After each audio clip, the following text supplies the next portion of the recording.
Hello everyone. So today we're going to talk about neurons, synapses, and signaling, chapter 48 in our book. And my group members are Jack O'Brien, Jack Harcourt, Gordy, and Amab. So first of all, we're going to do an activator in class, but because of Rona, we can't. So I'll just say each question. I'll give you guys a couple seconds to answer them in your heads, and then I'll answer them myself. So number one, does the human brain have more than 200 billion neurons?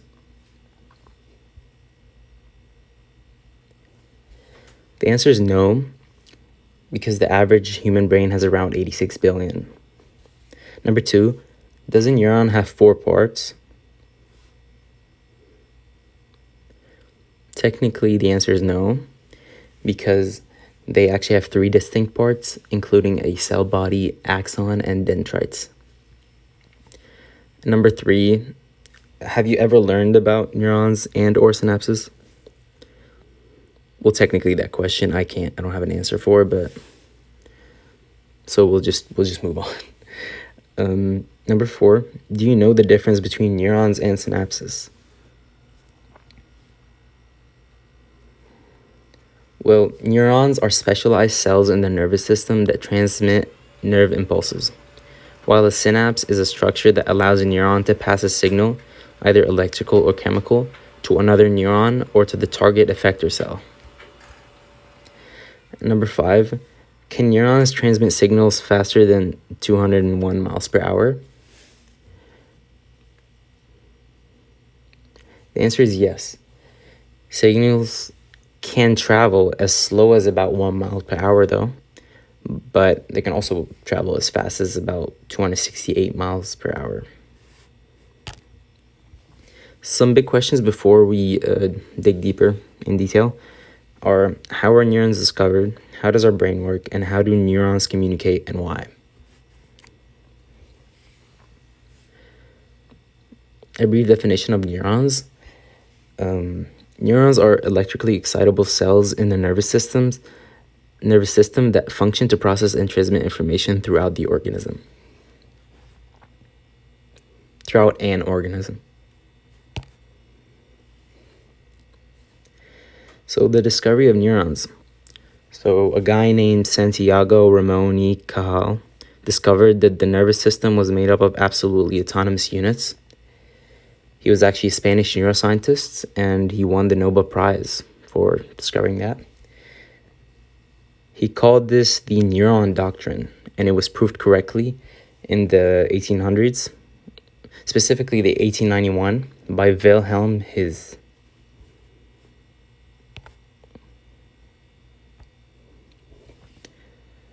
So his experiment was based off of that of Camillo Golgi.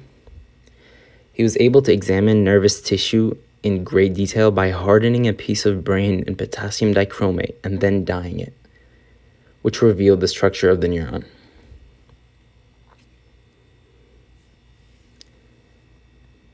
So what did the experiment discover?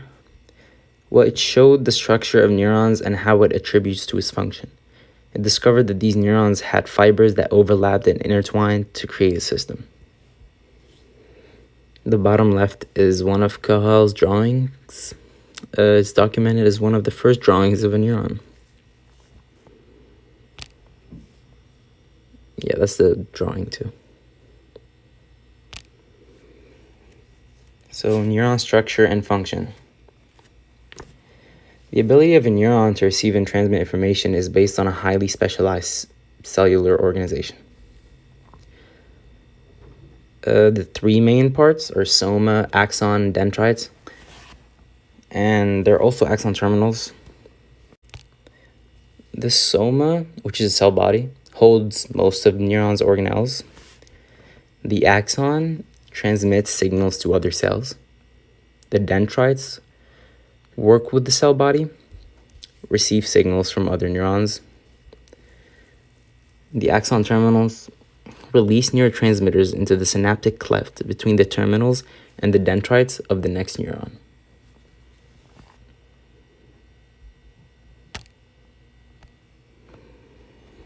So more about structure.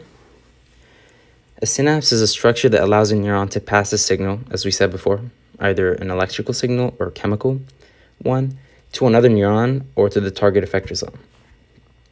More specifically, synapse is the junction between two nerve cells, where impulses, which are signals, pass by diffusion of a neurotransmitter.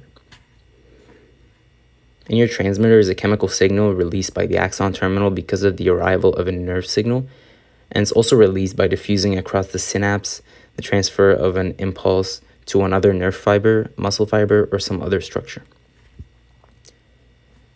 And finally, glial cells, or glia, I'm not sure if that's how you pronounce them, but anyways, they form the myelin, which supports and protects the neurons. All right, so I'm going to go over the different types of neurons. So we've got our sensory neuron, which transmits information from the eyes and other sensors that detect external stimuli or internal conditions. This can be activated by both physical and chemical signals, such as visible light, sound, heat, physical contact, and also smell and taste. Most of these neurons are pseudo-unipolar, which means that they have an axon that branches into two extensions, one connected to dendrites that receive sensory info, and then also one that transmits this info to the spinal cord. Next up, we have our motor neurons. These transmit signals to muscle cells that causes them to contract. It is located in the central nervous system, and they help in muscle control either directly or indirectly. Quick definition, a neurotransmitter junction is an interface between a motor neuron and a muscle fiber. The structure of motor neurons is normally multipolar, which means that each cell contains a single axon and multiple dendrites. It is also the most common neuron type. Finally, we have interneurons. So a vast majority of these are found in the brain, and they only make local connections. They are exclusively in the central nervous system, which means they are only found in the brain and spinal cord, and they connect neurons to each other and act as a communicator between the two neurons. The structure is bipolar. Here we have a little diagram of the three different types of neurons. All right, so in order to do this activity, you can pause the video here and then go to the slides, which are posted on Classroom, and you can click on this link to do the activity for yourselves. I'd suggest doing questions 1 through 3. The answers are on the second link, so once you're done, just check the answers, and then you can come back to finish the video. If you want to do the whole video first and then the activity, that is also okay.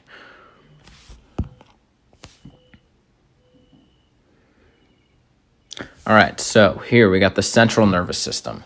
So the central nervous system consists of the brain and spinal cord, and it is responsible for most bodily functions, including awareness, movements, sensations, thoughts, memory, and speech. The other system we have is the peripheral nervous system. So the PNS consists of all of the nerves in the body outside of the brain and spinal cord. Carries information to and from the central nervous system to provide complex body functions. There are two types of peripheral nervous systems located in the body. We have our autonomic, which happens involuntarily without conscious control, and then our somatic, which transmits signals from the central nervous system to skeletal muscles. Also mediates sight, hearing, and touch.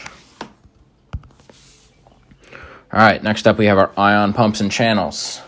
So inside of the cell, there is inside of the cell is negatively charged compared to the outside, which is positively charged. So the difference in charge is a source of potential energy, and it is called membrane potential. For a resting neuron, the membrane potential is called the resting potential, and it is typically between 60 and 80 millivolts. So the resting potential is the potential of a neuron not sending signals. So the potassium ion and the sodium ion play a central role in forming the resting potential. The concentration of the potassium ion is higher inside the cell, while the concentration of the sodium ion is higher outside of the cell. So the sodium and potassium pumps use the energy of ATP to maintain these sodium ion and potassium ion gradients across the plasma membrane. So now for modeling the resting potential, it is modeled by an artificial membrane that separates two channels. So when the two chambers are at equilibrium, both the chemical and electrical gradients are balanced. Equilibrium potential can be calculated using the Nernst equation as shown below. Equilibrium potential for potassium is negative 90 millivolts, and for most neurons it is between negative 60 and negative 80 because some of the sodium ions diffuse into the cell. Here we have a screenshot from the textbook. Feel free to pause if you would like, further explaining the modeling. Next up, we have our gated ion channels. So these are ion channels that open and close in response to stimuli. So when they open or close, the membrane's permeability is altered to specific ions. So this alters membrane potential due to rapid flow of ions across the membrane. An example of this would be a voltage-gated ion channel opening or closing in response to a shift in voltage across the neuron's plasma membrane. So what is hyperpolarization? Hyperpolarization is an increase in the magnitude of the membrane potential that makes the inside of the membrane more negative. For example, opening gated potassium channels in a resting neuron increases the membrane's permeability to potassium. The net diffusion of potassium out of the neuron thus increases, shifting the membrane potential toward potassium. Depolarization is a reduction in the magnitude of the membrane potential. If a stimulus causes gated sodium channels to open, the membrane's permeability to sodium increases. Sodium diffuses into the cell along its concentration gradient, causing a depolarization as the membrane potential shifts towards sodium. Here's a graph showing that. You can see the depolarization state, the action potential at the peak, and where the threshold is. Okay, so graded potentials. A graded potential is a shift in the membrane potential caused by the response to hyperpolarization or depolarization. A larger stimulus causes a greater change in the membrane potential. Graded potentials induce a small electrical current that leaks out of the neuron as it flows along the membrane. Action potentials are major changes in the membrane voltage caused by depolarization shifting the membrane potential sufficiently. Action potentials have a constant magnitude and can regenerate in adjacent regions of the membrane. They can spread along axons, making them well suited for transmitting a signal over long distances. Okay, so generation of action potentials. Stage 1, the resting stage. A voltage-gated sodium and potassium channels are closed and the neuron is at a rest, negative 70 MV. Stage 2, depolarization. Voltage-gated sodium channels open rapidly, resulting in movement of sodium in the membrane, causing the membrane potential to begin to increase. Stage 3, spiked potential. The membrane potential quickly rises to a peak potential of positive 40 MV. This is also called the membrane's action potential.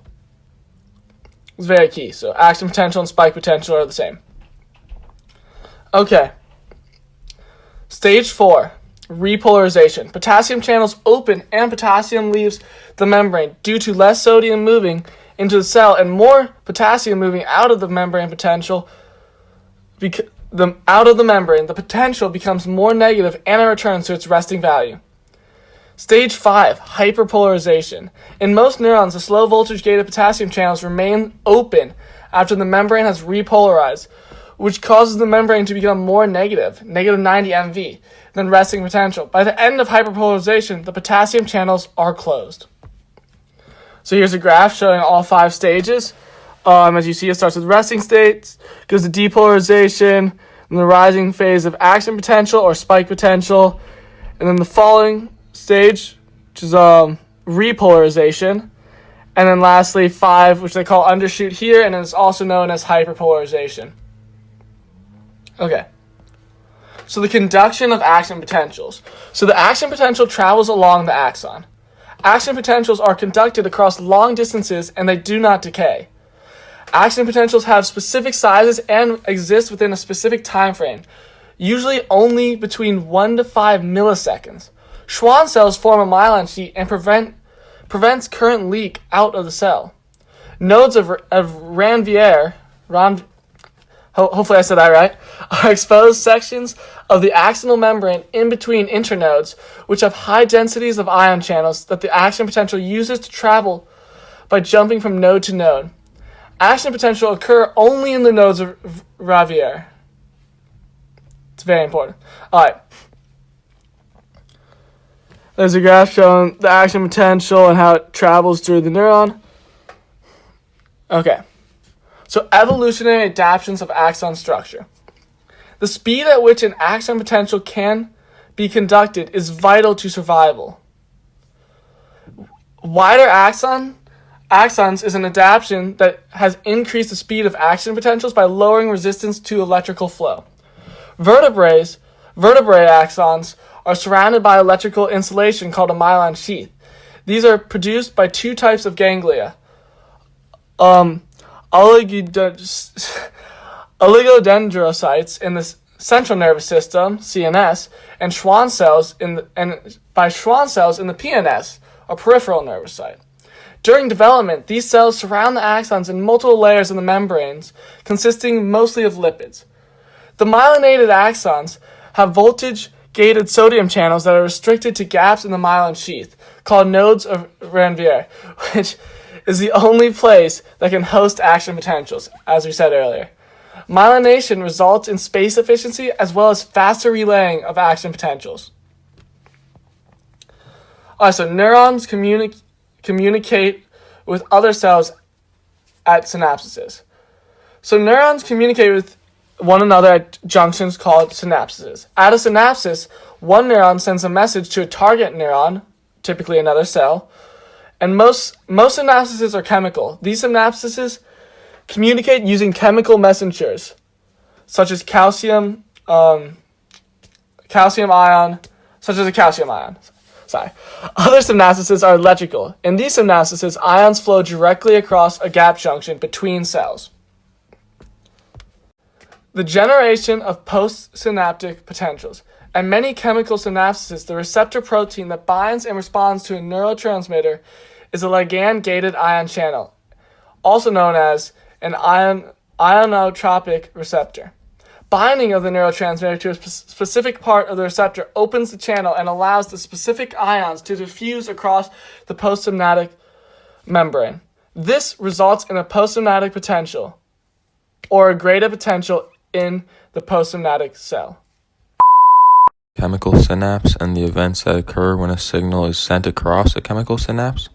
So first, an action potential depolarizes the presynaptic membrane, which then opens voltage-gated channels, triggering an influx of calcium ions. This increase in calcium ion concentration causes synaptic vesicles to fuse with the presynaptic membrane, releasing neurotransmitter into the synaptic cleft. Finally, this neurotransmitter binds to ligand-gated ion channels in the postsynaptic membrane, allowing, in this example, sodium and potassium to diffuse through. So the summation of postsynaptic potentials. So sometimes two EPSPs, which are excitatory postsynaptic potentials, occur at a single synapse, and they occur in such a small period of time that the postsynaptic neuron's membrane potential has not returned to the resting potential before the arrival of the second EPSP. So this then adds the EPSPs together, and this is known as temporal summation. And EPSPs produced nearly simultaneously by different synapses on the same postsynaptic neuron can also add together, and this is known as spatial summation. And through these two types of summations, EPSPs can combine to depolarize the membrane at the axon hillock to threshold, causing the postsynaptic neuron to produce an action potential. So neurotransmitters can be deactivated in three main ways. The first is if the neurotransmitter diffuses away from the synapses. The second is if the enzyme and the receptor break down the neurotransmitter. And the third is if reuptake returns the neurotransmitter to the vesicles where it is stored. And then, so modulated signaling at synapses. There are also synapses in which the receptor for the neurotransmitter is not part of an ion channel. And then at the synapses where the receptor for the neurotransmitter is not part of an ion channel, the neurotransmitter binds to a metabotropic receptor. This activates a signal transduction pathway in the postsynaptic cell involving a second messenger, and these second messenger systems have a slower start, but they last longer, and second messengers modulate the responsiveness of postsynaptic neurons to inputs in diverse ways, such as by altering the number of open potassium channels. And then an example of this can be seen when looking at cyclic AMP CAMP as a secondary messenger. So when the neurotransmitter norepinephrine binds to its metabotropic receptor, the neurotransmitter-receptor complex activates a G protein, which in turn activates adenylyl cyclase, the enzyme that converts ATP to CAMP. And cyclic AMP activates protein kinase A, which phosphorylates specific ion channel proteins in the postsynaptic membrane, causing them to open or close. And because of the amplifying effect of the signal transduction pathway, the binding of a neurotransmitter molecule to a metabotropic receptor can open or close many chemicals. So this is an overview of neurotransmitters. So a single neurotransmitter may bind specifically to more than a dozen different receptors, including ionotropic and metabotropic types. And a neurotransmitter signal is terminated when neurotransmitter molecules are cleared from the synaptic cleft. The removal of these neurotransmitters can occur by simple diffusion or by other mechanisms such as enzymatic hydrolysis. And some neurotransmitters can be recaptured, in which they are repackaged in synaptic vesicles or transferred to glia for metabolism or recycled to urines. So this is an overview of acetylcholine. It is a common neurotransmitter in both invertebrates and vertebrates. It has functions in the peripheral nervous system, such as activating muscles, and it also has functions in the central nervous system. It helps form a neurotransmitter system, and it acts as a neuromodulator. So moving on to amino acids. Amino acids such as glutamate are used in place of acetylcholine at the neuromuscular junction in invertebrates.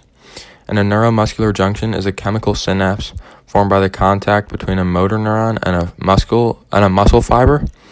Another amino acid, glycan, acts as an inhibitory synapses in the central nervous system outside of the brain. And finally, gamma aminobutyric acid is the neurotransmitter at most synapses inside the brain. And biogenic amines, they play an important role in many of the nervous system disorders and treatments. The different types include norepinephrine, which is a neurotransmitter in the automatic nervous system. Sorry, not the autonomic nervous system. And then another type is dopamine